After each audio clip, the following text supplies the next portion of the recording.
Daily Words of God. 5. Airflow. What is the fifth thing? This thing is closely related to each day of every person's life. So close is its relation to human life that the human body could not live in this material world without it. This thing is airflow. Perhaps anyone could understand the noun airflow, having just heard it. So, what is airflow? You could say that airflow is simply the flowing movement of air. Airflow is a wind that the human eye cannot see. It is also one way in which gases move. Yet, in this talk, to what does airflow primarily refer? As soon as I say it, you will understand. The earth carries the mountains, the seas, and all the things of creation as it turns. And when it turns with speed. Though you do not feel any of this spinning, the rotation of the earth exists nonetheless. What does its rotation engender? When you run, does wind not arise and rush past your ears? If wind can be generated when you run, how can there not be wind when the earth rotates? When the earth rotates, all things are in motion. The earth itself is in motion and rotating at a certain speed, while all things on it are also constantly propagating and developing. Therefore, movement at a certain speed will naturally give rise to airflow. This is what I mean by airflow. Does this airflow not affect the human body to a certain extent? Consider typhoons. Normal typhoons are not particularly powerful, but when they strike, people cannot even stand steadily, and it is difficult for them to walk in the wind.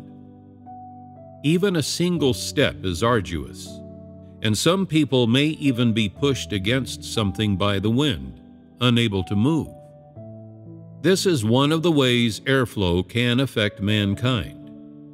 If the entire earth were covered in plains, then, when the earth and all things rotated, the human body would be entirely unable to withstand the airflow thereby generated. It would be extremely difficult to respond to such a situation. If this were really the case, such airflow would not only bring harm to mankind, but total destruction. Humans would be unable to survive in such an environment. This is why God made different geographical environments to resolve such airflows. In different environments, airflows grow weaker, change their direction, change their speed, and change their force.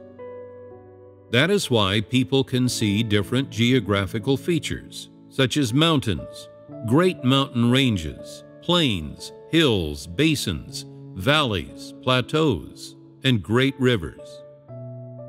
With these different geographical features, God changes an airflow's speed, direction, and force. This is the method he uses to reduce or manipulate airflow into wind whose speed, direction, and force are appropriate, so that humans may have a normal environment in which to live. Is there need of this? Yes.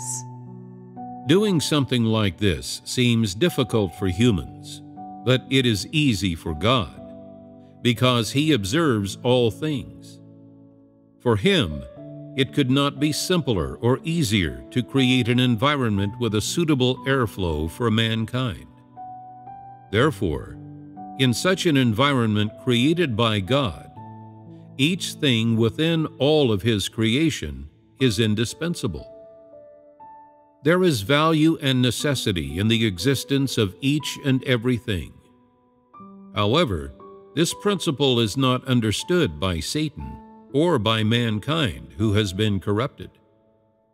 They continue destroying and developing and exploiting, with vain dreams of turning mountains into flat land, filling in canyons, and building skyscrapers on flat land to create concrete jungles. It is God's hope that mankind can live happily, grow happily, and spend each day happily in this most suitable environment, which He has prepared for them. That is why God has never been careless in how He treats the environment in which mankind lives. From temperature to air, from sound to light, God has made intricate plans and arrangements so that the bodies of men and their living environment would not be subject to any interference from natural conditions, and that instead, mankind would be able to live and multiply normally, and live normally with all things in harmonious coexistence. All of this is provided by God to all things and to mankind.